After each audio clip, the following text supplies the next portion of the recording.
would you like to come and stay in the world with us? All right, turn it on. Country turn TV up. What? That's me. You live. Come on. Nice. Hi guys. Okay. Let me turn this off. Let me actually get set up. Get some Russian together.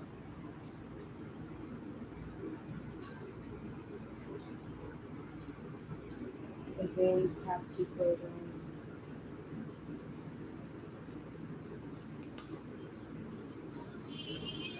I don't have to know yet, but anyways, hey y'all, and welcome to our first podcast. Our podcast is named Open Mind Tabs. I'm not even nervous. I don't like being on camera, but I don't know if I'm talking low or not, but or if you can hear me. But yeah, so this is our first podcast. Well, the first episode of our podcast, Open Whatever, and it's basically gonna be about mental health and mental health issues.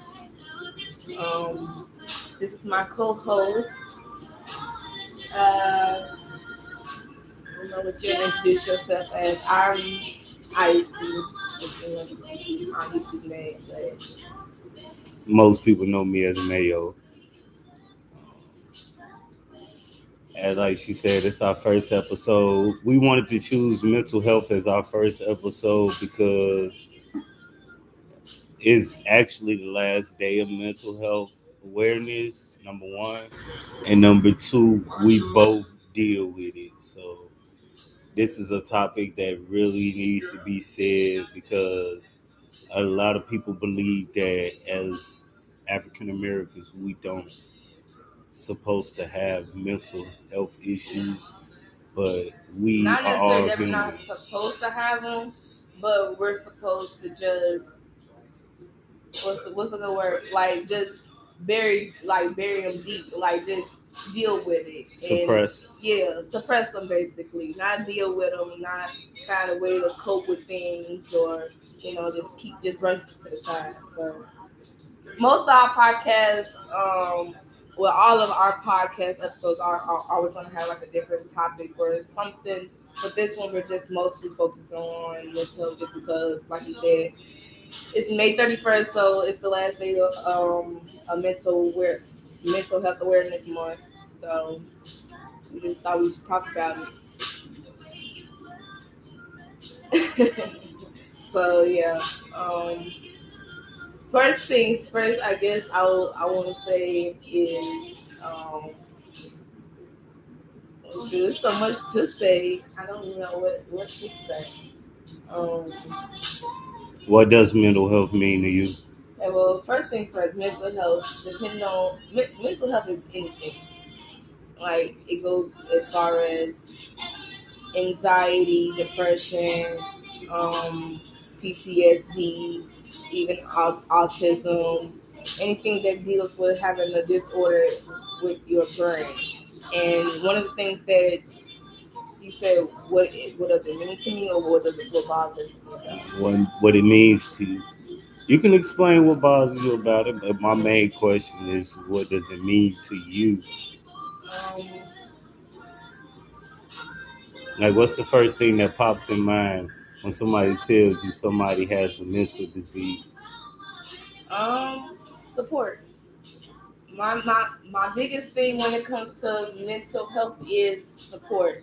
I feel like even without having any type of mental health, I feel like everyone should have a support system. But I feel like when it comes to having like any type of mental health issues or disorders, support is really with how you get through anything. Well, a lot of things, because it's like without that support, anything could be like the last straw. And I know that for a fact. Well, I wouldn't say it for a fact, but I know coming from me, by having anxiety and depression and having major depression, I know for a fact that I take my support system very serious, because I know it's a lot of things that ticks me off, and I'm still learning like what ticks me off, what doesn't tick me off. But I know it's people that I can call that can talk me back into common sense, or not even common sense, but back into reality, back into my right mind.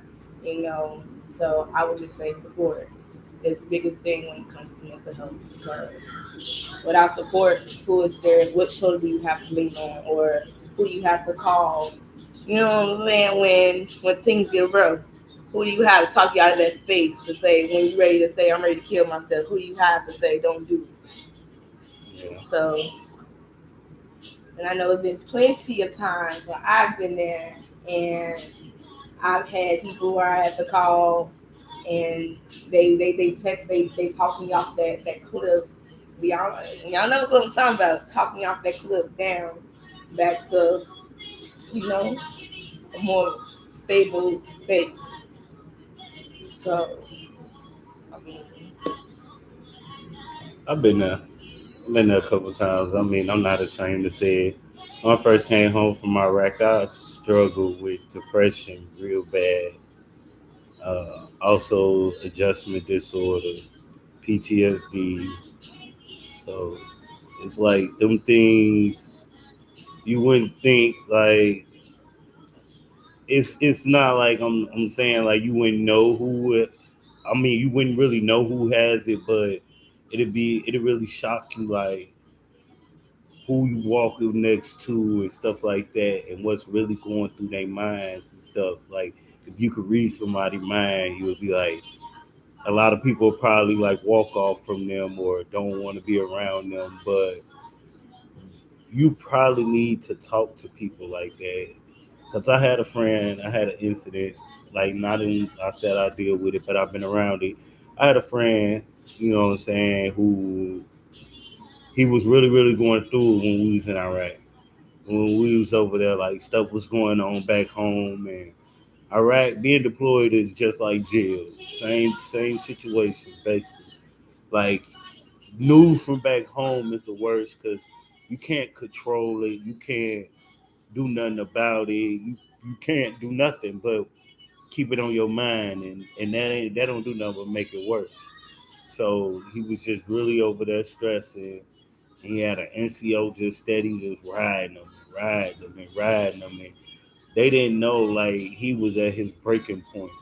Like nobody took the time to see why he was discombobulated. Like hey Camille, you got something on your mind? What's going on? Like you off today? This not with you. You know what I'm saying? What's going on? And that man was about ready to lock and load on his NCO. That's when we put one in the chamber. Considerably, we only supposed to do that at a certain level of threat. But some of these guys they got it in their mind. It's that time, and little do you know, like somebody can be right there at that breaking point. So don't always think that you can't be that voice if you see somebody that's off. I've had off days, and sometimes I've been around people that recognize it, and it hurts somebody who is going through it to be around people who don't recognize it. That only makes it worse. Like a lot of people don't understand that. Like if you see somebody doing stuff I like think that's that's one off of the their things normal. that ticks me off the most about it. Is like, okay, I do understand like sometimes people are dramatic, they overreact or you know what I'm saying? Because some people are just dramatic and that's just how they was raised, they grew up, whatever. But a lot of times where if you know a person specifically or like you know what I'm saying, you grew up, been around them, you, how would I put it? You know how they act, so you know the difference and or you should know the difference in change and how they speak, how they move, you know what I'm saying? So if you see somebody that you know randomly getting mad as hell, you know what I'm saying, yelling, just acting like doing stuff that they wouldn't do, instead of getting angry at them or you know what I'm saying, giving them the same reaction that they're giving you, why not check on that person like, yo, are you good? Like, cause by you being my friend or brother, whoever that is, whoever you are to me, I feel like them the signs right there that should let you know. Like anything can give you the signs that a person is starting to go through depression or has starting to have mental, different thoughts in general when it comes to it. So just I don't know, it just blows me when people off back assume that people are just being dramatic when you never know if that person that something that could have been the last thing and that just made that whole day that just made them tick. They probably been having the worst week ever, and that last thing that they got told or somebody did to them that probably just made them break. But instead of checking on them, giving them a hug and saying, "You okay? You know what I'm saying? Well, it's gonna get better." Person adds you to the fire. But like they say, can't fight fire with fire. Just ask. Takes more Well, fire. we got a question that says, "How do you think your partner affects your mental health, and how do you think you can support your partner's mental health?" With us, it's kind of hard, like, cause we both do kind of like battle it. So it's like what I'm saying, it's hard to be each other's rock because sometimes we could be both be going through it, and it's hard to try to be there for somebody when you're going through it yourself. But me personally, I pray and I try to stay focused. But I mean, trying to help out my partner's mental health, you got to know they happy places. I You would have to. say for me, by being in a relationship with someone who has mental health, what I've gained to learn and realize is by by both of us having mental health, it makes it easier and harder because we both know what we're going through, but at the same time, we never know, like, what I'm saying, if that person's going through it at that time, or if we're gonna both go through it at the same time, if it's one at a time, you know what I'm saying. So we have to. It's not like we tiptoeing around each other, but it's like we tread lightly with certain things that because we know certain things a trigger or. It could be a hit at the moment instead of a joke. And I would say that with that would be a con. I would say by still getting a support system that's somebody other than your partner, because at the end of the day, when you get into it with your partner, you can't go to your partner because you're mad at them, or you too prideful to be like, okay, even though I'm mad at you, I need your help because I'm in a bad space. So that's one of the things I say when it comes to mental health and getting in a relationship. Is like you shouldn't always just count on your partner to be your only support system, because at the end of the day, you and your partner go through things too with each other. You know what I'm saying? You're not gonna always see eye to eye with that person. Sometimes you don't want them to get out your face. So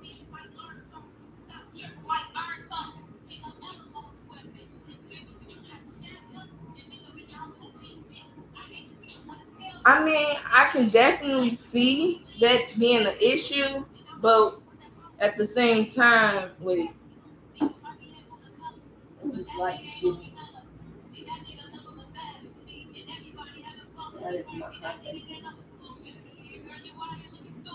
You definitely said you were going to chat to I me. know. You want me to read you? Yeah, I mean, I get it. I read it. It makes sense. I get what you're saying. I just still feel like, what I'm saying, that shouldn't be the person that, by you, both of y'all knowing that y'all have mental health, you're using each other as a clutch. Excuse me. Because at the end of the day, like I said, y'all not going to always, regardless if it's outside issues or personal issues, everybody needs more than one person in general that they can go to, because not everybody is just going to understand, you know what I'm saying, how do I put it? It It's not that is. they don't understand like where you're coming from. It's just that They probably don't. Their cup not probably not full at the they moment. don't see it where how you see it, because their life, Well, or like how you yeah, said, your cup. They how some cup people just think of not. life as like half They empty yeah. or half full, have you Or some said. people just put in a position where they don't feel the struggles you're feeling, or what I'm saying. Me personally, I don't just go to my partner. I have multiple people that I can reach out to. You know what I'm saying? My mom is my biggest supporter. She's been my biggest supporter since I first got diagnosed and stuff. So I've always had her, and I've been able to reach out to my sisters, and what I'm saying, stuff like that. And when they found out what was going on, they started, checking on me a little bit more. It's when it comes to mental diseases, it's not just one person. It's like raising a child. It's gonna take a village. It definitely is, because when you leaning on one person, you're taking from their cup, and then you're draining them. So they need time to recharge too. And mental illnesses is not just oh, I might have an episode this day, then a month later I might have an episode. This is an everyday battle. So like some people need to sit back and hold on. It's like when you that's what you got a substitute team for. Substitutes for. You know what I'm saying? You put them in the game when your starters ain't fresh. So when they need to refill their cups, you can't lean on them. So it's best to have a circle, a nice little circle, a foundation. It's not Yeah, obviously, I wouldn't even say a circle. I would just say a foundation, mm, because at the end of the day, you can have two people, but just knowing you have two solid more people. than one person that you can, go to when things go rough, go bad. It gives you more solitude that, you have that support, somebody to go to at the end of the day. So on top of that too, I feel like another thing with mental health, when it comes to being like with your partner and stuff like that, if you with somebody for a long time or however it goes, if you and that person together and y'all know how y'all mental issue is, and y'all say y'all can trust each other the way y'all say y'all can, or yada yada yada, whatever how that goes, you should be able to trust their family, or some people in their family, as just as much as you trust that your partner, right? Mm. But You can always go to your partner. We're just saying like it's best to have multiple, so you won't drain out your partner. yeah, Because because it that's becomes draining when you're always just leaning on your partner, and y'all and both going through the yeah, same thing at the not only same that, time. you never know, like this person has this going through something that just made him go, what I'm saying, feel like, okay, that was it. I'm ready to be done. And then maybe something personal just happened to me that I'm like, maybe I'm ready to be done. He needs to talk to me or use me as his clutch or his support system. But I need him at the same time. But I have to try to, yeah, we need to try to work to do both our problems at one time, but that becomes draining and hard, because we both trying to make sure we making sure each other okay and straight, when we both got problems that need to be taken care of one at a time, or you know or just needs more attention, or just things like that in general.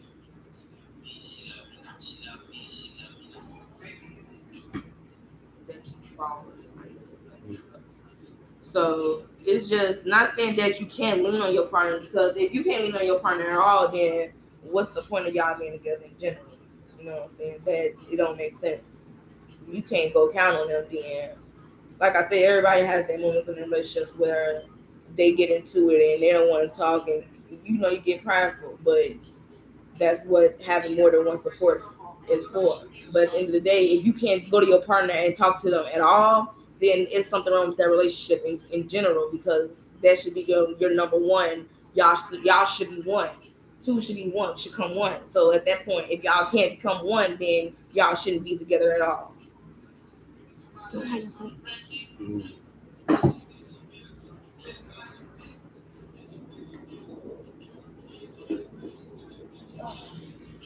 But I'm guessing this is.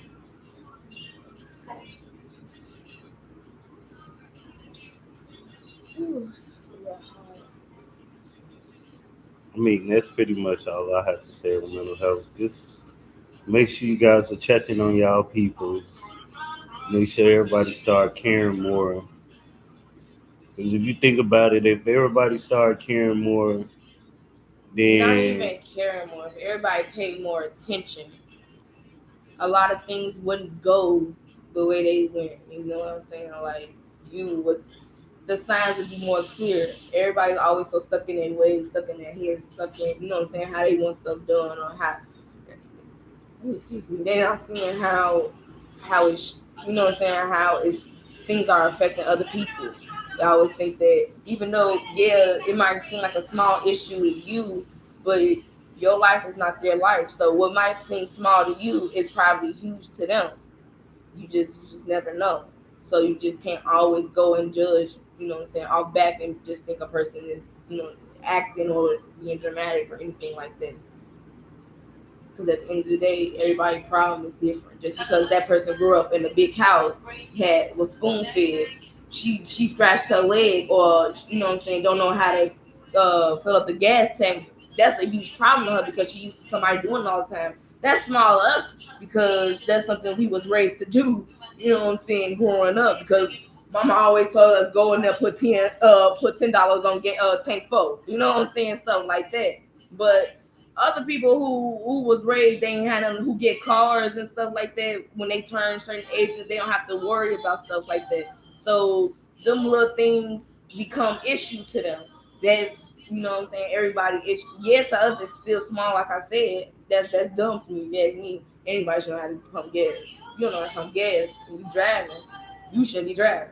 But like I said, everybody's issue is different. So you can't just go and judge a book off the cover. You know what I'm saying? You gotta look at everybody's situation differently. And also remember, everybody ain't on the same level. Just because you built all the way up to the 31st, fourth floor, don't mean that person is. They that little stuff might hurt them. And another thing, just because so this is another thing that kind of gets me to the people who are the support system. Just because you're you know what I'm saying, strong enough in your mind or however it goes to help that person doesn't mean to always go around and be that person to help, because then at the end of the day you become drained by being the shoulder that everybody leans on. Now your shoulder's hurting because all you doing all day is letting somebody lean on your shoulder. That's one of the things that also gets me. It's right. You can't always just keep supporting and keep going because then you go and tire and drain yourself out trying to make sure that person is happy or make sure they straight or make sure they okay, making sure that, you know what I'm saying, that it's always gonna be on your mental to make sure that that person is feeling this certain type of way that you're gonna forget to make sure you're okay. And that's still that's an issue too. A lot of people don't even realize that a lot that they do that they make sure that other people are okay so much that they're not even realizing that they're not checking on their own self. Self care is needed. Which a lot of people do too.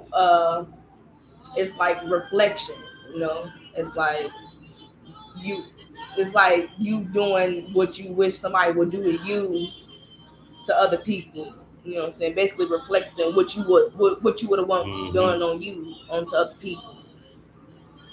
A lot plays a part into it, you know, but just, you know, I feel like when it comes to mental health, regardless of whatever it is, to just check on people and make sure, you know what I'm saying, don't always don't always jump to conclusion or feel like someone's, you know, being dramatic or extra. Just, you know, I'm not saying don't just always, you know what I'm saying, tiptoe and sugarcoat everything, but if you know a person, check on them first. Make sure they're straight before you just jump to conclusions and think like, oh, they just being funny or they acting a certain type of way and stuff like that. Because you just never know. And especially by you being, you know what I'm saying, close to them and you reacting the way you doing, you never know. That could also be a trigger point. You know what I'm saying? That's probably them out crying out for help to you, and you take it and run with it and make it something different, and now that makes them feel even worse. And you know what I'm saying? You just never know. You just watch out for them type of things in general. Be an angel. Cause always be somebody's angel. You never know who will need an angel. Everybody's an angel disguised in some type of way, shape, or form. So, but anyhow, anyways, that was our first podcast. In general, actually, not for this week, but in general, our first episode, we're not exactly sure what type of schedule we'll be doing when we do the podcast, or if every podcast will be a live podcast. But we definitely want to, get this one out the way and do it, before the month was over with, and share our thoughts and ideas on how we felt about that, and see how y'all felt too, as you can see. Which thank you for participating in our live. Um, but hopefully next week you'll see or hear from us again. And I don't know if you have anything else to say before we head Very, on out. I'm not gonna say topics, but shoot us your ideas. I mean, this is basically for y'all, and everything is anonymous. I'm not gonna put nobody out there for whatever you want to Unless talk you about. comment on the video Yes, yourself, if you comment on the or- video, that's you. But you personally know us, or if you want, just inbox, and we would definitely try to make your idea the next topic. You know, and like, subscribe, and share. all those good things. And once again, thank you for listening to us. And I hope you took some of the things we said today and it stuck with you. Or, if you had some opinions about it or felt differently, you voice them to us next time. We can, maybe have a debate about it. Who knows? I like debating. So I like to see a different type of mindset. That's why the podcast is named Open Mind Test. It's all the things that you think about that normally most people wouldn't talk about. You know what I'm saying? So that's what we here to do. Just talk about things people wouldn't normally talk about. So Hear your voices. your voice shall be heard. And I'm like, the light is so bright.